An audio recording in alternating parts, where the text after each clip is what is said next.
Hello friends, स्वागत है आप सभी का एक बार फिर हमारे YouTube channel amazing GK and current affairs by Urvi पर।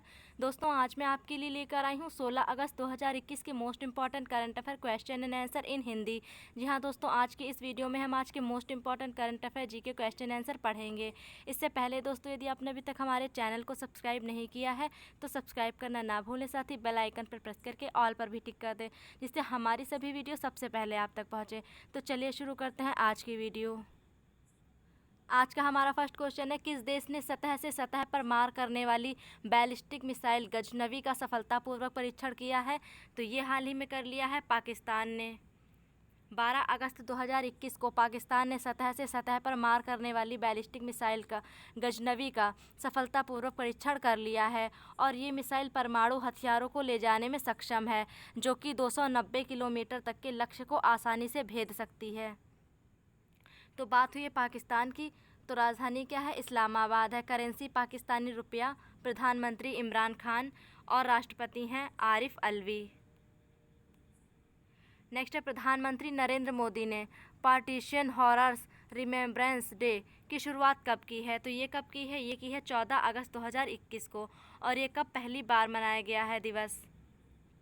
प्रधानमंत्री नरेंद्र मोदी के द्वारा इस दिवस की शुरुआत की गई और 14 अगस्त 2021 को यह दिवस पहली बार मनाया गया। अंतिम वायसराय लॉर्ड माउंटबेटन ने 1 जून 1947 को घोषणा की थी कि आज़ादी के बाद पाकिस्तान और भारत अलग अलग देश होंगे, जिसके बाद देश के विभाजन के बाद कई लोगों ने कई तरह के संघर्ष झेले थे और कई लोगों की मृत्यु भी हुई थी। उन्हीं लोगों को और उस समय को याद करने के लिए अब हर साल ये दिवस 14 अगस्त को मनाया जाएगा। शुरुआत किसने की है? प्रधानमंत्री जी ने की है। गोदरेज इंडस्ट्रीज लिमिटेड के नए अध्यक्ष और प्रबंध निदेशक कौन बन गए हैं? तो ये हाल ही में बन गए हैं नादिर गोदरेज, यानी कि ए ऑप्शन सही है। नेक्स्ट है, वित्त मंत्रालय के अनुसार साल 2019-20 में भारत में अरबपतियों की संख्या घटकर कितनी हो गई है? तो ये घटकर कितनी हुई है? 136 हुई है। हमारे देश भारत में अरबपतियों की संख्या पहले 141 थी, लेकिन यह अब घटकर 136 हो गई है। 2019-20 में जिनके पास पहले 100 करोड़ रुपए की संपत्ति थी, अब उनकी संख्या घट चुकी है। नेक्स्ट है, पाकिस्तान की पहली महिला मुख्य न्यायाधीश कौन बनने जा रही हैं? तो ये कौन बनेंगी? ये बनेंगी आयशा मलिक। पाकिस्तान के मुख्य न्यायाधीश CJP मुशीर आलम ने रिटायर होने से पहले आयशा मलिक के नाम की सिफारिश की थी और अब जस्टिस आयशा मलिक पाकिस्तान की पहली महिला मुख्य न्यायाधीश बनने जा रही हैं। किस राज्य में भारत का पहला ड्रोन फॉरेंसिक प्रयोगशाला एवं अनुसंधान केंद्र शुरू हुआ है? तो ये शुरू किया गया है केरल राज्य में। देश में ड्रोन एक बड़े सुरक्षा खतरे के रूप में बढ़ रहा है।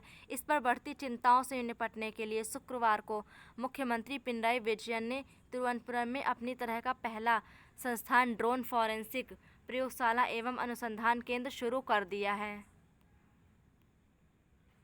नेक्स्ट, पर्यावरण मंत्रालय ने सिंगल यूज प्लास्टिक पर कब से प्रतिबंध लगाने की घोषणा की है?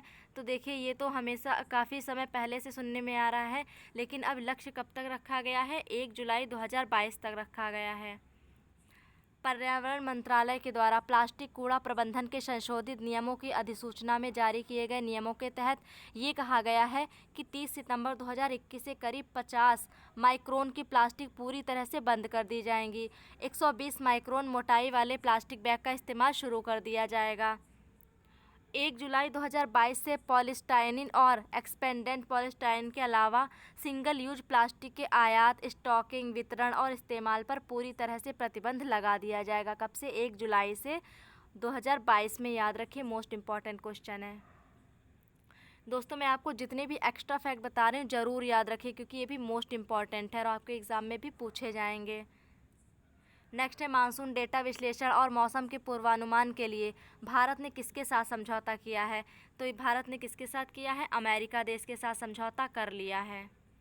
हमारे देश भारत ने अमेरिका के साथ मानसून डेटा विश्लेषण और क्षेत्र में मौसम के पूर्वानुमान के लिए समझौता किया है। जयनगर कुर्था रेल सेवा किन 2 देशों के बीच शुरू हुई है? तो ये किसके बीच शुरू हुई है? ये शुरू हुई है भारत और नेपाल के बीच। भारत और नेपाल के बीच जयनगर कुर्था रेल सेवा शुरू हुई है। और जयनगर कहाँ है? बिहार में है। और कुर्था कहाँ है? नेपाल में स्थित है। अब जान लेते हैं नेपाल के बारे में। नेपाल किस महाद्वीप में है? एशिया में है और भारत का पड़ोसी देश है। और राजधानी क्या है? काठमांडू। करेंसी नेपाली रुपया है। राष्ट्रपति हैं विद्या देवी भंडारी। और प्रधानमंत्री फिर से कौन बने हैं? केपी शर्मा ओली। और संसद का नाम जरूर याद रखिए, राष्ट्रीय पंचायत। क्या नाम है संसद का? राष्ट्रीय पंचायत। एग्जाम में पूछी जा सकती है। नेक्स्ट क्वेश्चन है हमारा, कोविड-19 से प्रभावित बुनकरों के लिए विशेष पैकेज की घोषणा किस राज्य सरकार के द्वारा की गई? तो ये किसने की है? ये की है ओडिशा राज्य ने। 3000 बुनकरों को ओडिशा राज्य सरकार के द्वारा हाउस कम वर्क शेड और 50,000 तक का ब्याज मुक्त लोन में दिया जाएगा, यानी कि कोई ब्याज नहीं पड़ेगा इसका। किसने देश का पहला ड्राइवरलेस ऑटोनॉमस इलेक्ट्रिक वाहन लॉन्च किया है? किसने लॉन्च किया है? पुणे।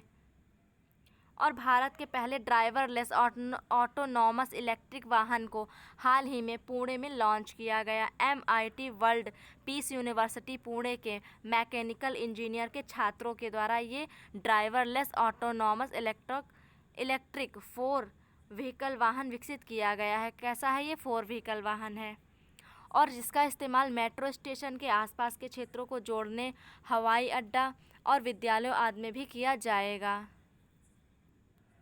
नेक्स्ट है, ऑन फर्स्ट पहल के लिए भारतीय नौसेना के साथ किस बैंक ने समझौता किया है?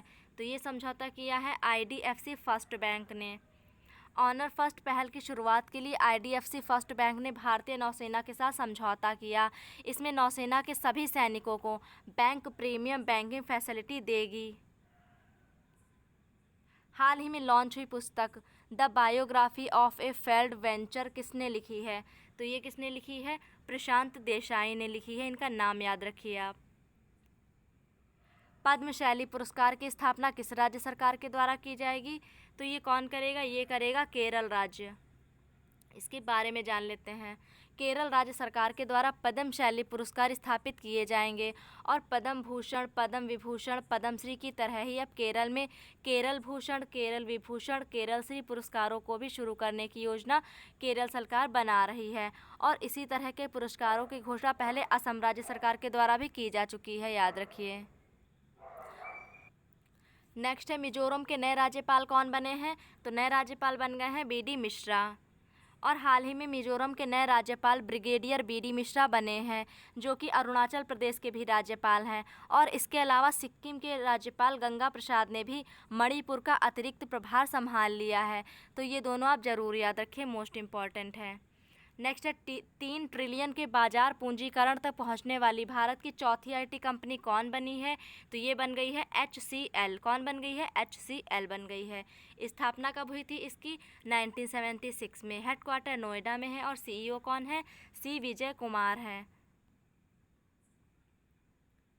बहुराष्ट्रीय अभ्यास CCAT 2021 में किस देश की नौसेना के साथ भारतीय नौसेना ने हिस्सा लिया है? तो अमेरिका के साथ लिया है। सिंगापुर में अमेरिकी नौसेना के नेतृत्व के दक्षिण पूर्व एशिया सहयोग और प्रशिक्षण सैन्य अभ्यास में भारतीय नौसेना ने भी अपने समुद्री युद्ध अभ्यास का प्रदर्शन करने के लिए भाग ले लिया है। और 2021 में CCAT का यह 20वां संस्करण आयोजित हो रहा है। इसका मुख्य उद्देश्य क्या है? अंतर्राष्ट्रीय व्यवस्था को संरक्षित करना। और भारतीय नौसेना की बात करें तो इसका हेडक्वार्टर नई दिल्ली में है और इसके अध्यक्ष कौन है? एडमिरल करमबीर सिंह हैं। और नौसेना दिवस कब मनाते हैं? 4 दिसंबर को मनाया जाता है। दोस्तों, वीडियो के अंत में मैंने कल का एक रिवीजन भी रखा है, जो कि आपके लिए मोस्ट इम्पॉर्टेंट है, इसलिए आप वीडियो को स्किप ना करके लास्ट तक ज़रूर देखिए, इससे आपका रिवीजन हो जाएगा। Accelerating India 7 year of Modi government पुस्तक का विमोचन किसने किया है? तो ये किया है किसने? M वेंकैया नायडू ने। उपराष्ट्रपति M वेंकैया नायडू के द्वारा accelerating India 7 year of Modi government पुस्तक का विमोचन किया गया। और इस पुस्तक में पिछले 7 साल में मोदी सरकार ने जो भी बदलाव और विकास किए हैं उसके बारे में पूरी व्याख्या की गई है। प्रोजेक्ट लॉयन के लिए गुजरात सरकार ने केंद्र सरकार से कितने करोड़ रुपए की आर्थिक सहायता मांगी? कितने की? 2000 करोड़ की। प्रधानमंत्री नरेंद्र मोदी के द्वारा 15 अगस्त 2020 को प्रोजेक्ट लॉयन की शुरुआत की गई थी और गुजरात राज्य सरकार ने अपने राज्य के मौजूदा प्रोजेक्ट लॉयन के लिए केंद्र सरकार से 2000 करोड़ रुपए की आर्थिक सहायता की मांग की है। इस प्रोजेक्ट के तहत आने वाले वर्षों में शेर संरक्षण और प्रजनन के बीच की कड़ी को मजबूत बनाया जाएगा।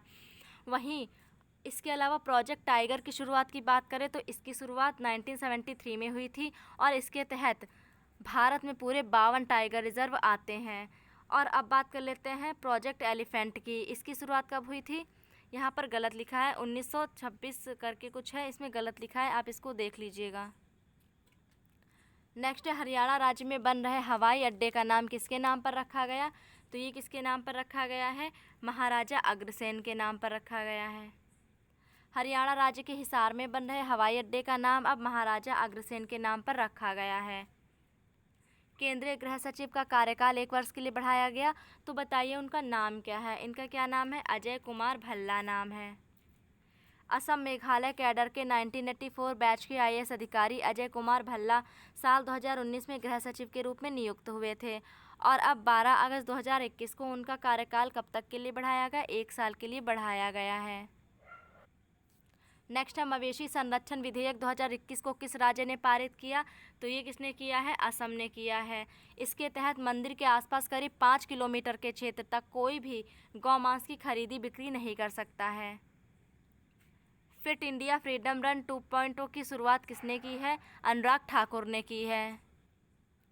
13 अगस्त 2021 को केंद्रीय युवा मामले और खेल मंत्री अनुराग ठाकुर ने आज़ादी के अमृत महोत्सव के दौरान इंडिया फ्रीडम 2.0 के राष्ट्रव्यापी कार्यक्रम की शुरुआत कर दी है। इस कार्यक्रम में हर जिले और गांव से सभी स्वतंत्रता संग्राम में हिस्सा ले सकेंगे। इसका समापन 2 अक्टूबर 2021 को होगा और कार्यक्रम की शुरुआत मेजर ध्यानचंद नेशनल स्टेडियम नई दिल्ली से हुई है। इस साल के कार्यक्रम में करीब 7.5 करोड़ लोगों ने भाग लिया और इससे पहले कितने लोगों ने लिया था? 5 करोड़ लोगों ने, यानी इस बार संख्या बढ़ गई है। उद्देश्य की बात करें तो फिट इंडिया फ्रीडम रन कार्यक्रम का मुख्य उद्देश्य क्या होता है? लोगों को तनाव, चिंता, आलस और बीमारियों से मुक्ति पाना और इसके लिए प्रोत्साहित करना। अपने दैनिक जीवन में दौड़ और खेल जैसी फिटनेस गतिविधियों को शामिल करना इसका उद्देश्य होता है। नेक्स्ट है जेके टायर एंड इंडस्ट्रीज के ब्रांड एम्बेसडर कौन बने? नारायण कार्तिकेयन बने हैं। हाल ही में नारायण कार्तिकेयन को जेके टायर एंड इंडस्ट्री ने अपना नया ब्रांड एम्बेसडर बनाया है और नारायण कार्तिकेयन भारतीय वन रेसर हैं। तो दोस्तों ये थे हमारे आज के मोस्ट इम्पॉर्टेंट करंट अफेयर। अब हम कल का क्विक रिवीजन करेंगे जिससे आपको सभी क्वेश्चन का फिर से रिवीजन हो जाए और आपको याद हो जाए। शुरू करते हैं कल का रिवीजन। बिल मास्टर्स ओपन 2021 में भारत के 69वें ग्रैंड मास्टर कौन? हर्षित राजा बने हैं। कृषि तकनीकी परियोजनाओं पर संयुक्त अनुसंधान के लिए इफ़को ने आईआईटी दिल्ली के साथ समझौता किया। टोक्यो में अनुशासनहीनता के कारण विनेश फोगाट को भारतीय कुश्ती महासंघ ने अस्थायी रूप से निलंबित कर दिया है। इनका नाम याद रखिए। गुजरात में टीपीआरईएल के द्वारा 100 मेगावाट की सौर ऊर्जा परियोजना शुरू की गई। वी नागभूषण रेड्डी मलेशिया में भारत के अगले उच्चायुक्त नियुक्त हुए हैं। कहाँ? मलेशिया में। मणिपुर राज्य के नए राज्यपाल कौन बने हैं? गंगा प्रसाद। दिल्ली राज्य सरकार के द्वारा फेसलेस परिवहन सेवाएं लॉन्च की जाएंगी। और ईएफआईआर पंजीकरण सेवा कहाँ? मध्य प्रदेश में शुरू हुई। अंतर्राष्ट्रीय जलवायु शिखर सम्मेलन 2021 का आयोजन 3 सितंबर 2021 से किया जाएगा। क्लाउड पर आधारित स्वास्थ्य सूचना प्रबंधन प्रणाली को दिल्ली राज्य की सरकार ने शुरू करने की घोषणा की है। अपनी तरह का पहला सैटेलाइट फ़ोन उपयोग करने वाला भारत का पहला राष्ट्रीय उद्यान कौन है? काजीरंगा। कहाँ है? असम में है। रॉयल एनफील्ड कंपनी के सीईओ ने हाल ही में इस्तीफा दे दिया है। हैबतुल्लाह अलीजई अफगानिस्तान के नए सेना प्रमुख बने हैं। इनका नाम याद रखना है आपको, मोस्ट इम्पॉर्टेंट है। मॉरिशस को एक्सिम बैंक ने $100 मिलियन का ऋण देने की घोषणा की। चीन ने 2060 तक कार्बन न्यूट्रल बनाने का लक्ष्य रखा है। न्यूज़ ब्रॉडकास्टर एसोसिएशन का नया नाम क्या है? Broadcaster digital association. और अध्यक्ष का नाम याद रखिए, रजत शर्मा है। विश्व अंगदान दिवस कब मनाया जाता है? 13 अगस्त को मनाया गया। भारतीय रिजर्व बैंक ने महाराष्ट्र की करनाल नगरी सहकारी बैंक के लाइसेंस को रद्द कर दिया है। विश्व एथलेटिक्स रैंकिंग 2021 में नीरज चोपड़ा का क्या स्थान रहा है? दूसरा स्थान रहा है, जो कि जल्द ही पहले नंबर पर आ जाएंगे। जम्मू कश्मीर में वार्षिक घुड़दौड़ उत्सव का आयोजन किया गया है। प्रधानमंत्री श्रम पुरस्कार साल 2021 में कितने कर्मचारियों को दिया जाएगा? 69 लोगों को। जम्मू कश्मीर के उपराज्यपाल ने प्रूफनामा ऐप लॉन्च किया है। और लास्ट है, विक्रम साराभाई की 102वीं जयंती कब मनाई गई? 12 अगस्त को मनाई गई। 12 अगस्त 2021 को मनाई गई है, याद रखिए। तो दोस्तों यहाँ पर हमारा क्विक रिवीजन भी समाप्त होता है। और आज की वीडियो में हमने देखे आज के मोस्ट इंपॉर्टेंट करंट अफेयर। आशा करती हूँ वीडियो आपको पसंद आई होगी और आपके लिए काफ़ी ज़्यादा हेल्पफुल भी रही होगी। आपको वीडियो कैसी लगी हमें कमेंट करके बताना ना भूलें। और वीडियो पसंद आई है तो लाइक शेयर ज़रूर करें। इसके अलावा चैनल पर नए हैं तो चैनल को सब्सक्राइब ज़रूर कर दीजिए। मिलते हैं नेक्स्ट वीडियो में, तब तक के लिए धन्यवाद।